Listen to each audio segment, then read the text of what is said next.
I'm a successful man in business. I hate business. I hate everything to do with it, accounting, figuring, adding up numbers, because they're all arid. They don't smell of anything. Sometimes there's an interesting smell to the ink on a checkbook. But by and large, all this figuring is a completely colorless occupation. I don't like it. So I have to hand it over to accountants and lawyers and people who seem to like it. But I don't know whether they really do. The essential principle of business, of occupation in the world is this: figure out some way in which you get paid for playing.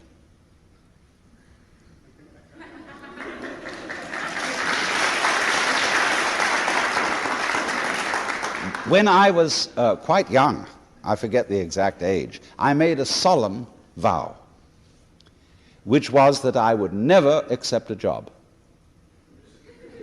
I would always be my own employer.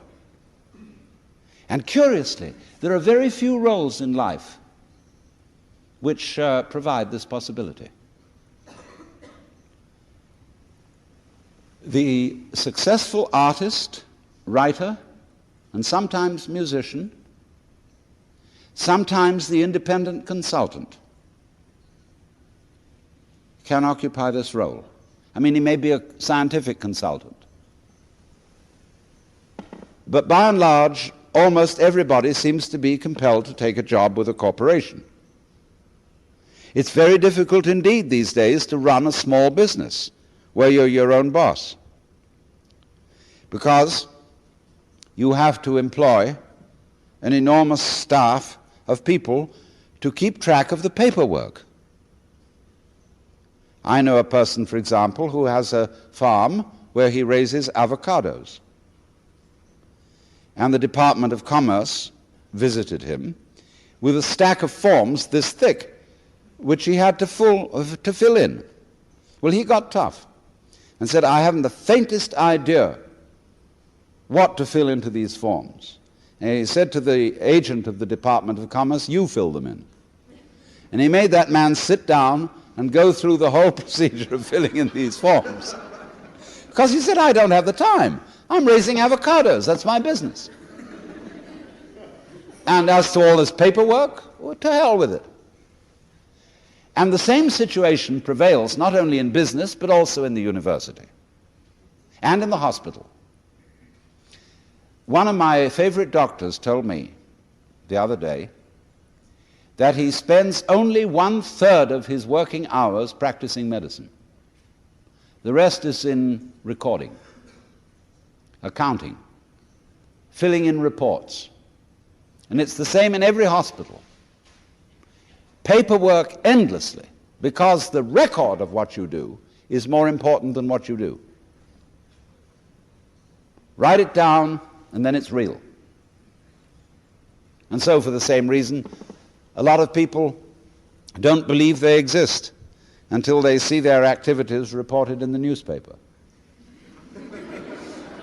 A lot of juvenile delinquents commit crimes just to get attention. They'll get recorded. It's like you go to a party, it's a picnic on the beach, and it's great fun. And somebody says, "What a shame it is that nobody has a camera." Well, now, I should talk, because at this moment we are recording what's going on, both on tape record and on TV. And remember that it takes as long to view it or to listen to it as it does to do it. And who's going to listen to all this over and over again? So there's something fundamentally wrong here, and which the businessman of all people needs to understand. What the businessman needs to know, equally, what the army officer needs to know, is the same. What do you really want? I have proposed that there'd be an entirely new kind of college entrance examination, in which instead of answering a lot of silly questions, you write for about 20 pages on your idea of paradise. It can be any kind of paradise you want. It can be very spiritual, it can be very sensuous. But spell it out. What do you want to happen in life? And then you will hand this thesis in to an assigned tutor on the faculty. And he'll read it over and examine you closely as to whether this is what you really want. Do you realize, for example, what goes with the things you say you desire? I mean, for example, you want to marry a certain kind of beautiful woman, and you specify in your paper the characteristics she should have. But, says the tutor, you said absolutely nothing about her mother. Because every girl goes with a mother. I mean, unless she's an orphan. And you must also specify what kind of mother-in-law you want. Well, then you have to stop and think about that. And that's just an illustration of going into detail and being very careful about what you desire, because there's a good saying, be careful of what you desire. You may get it.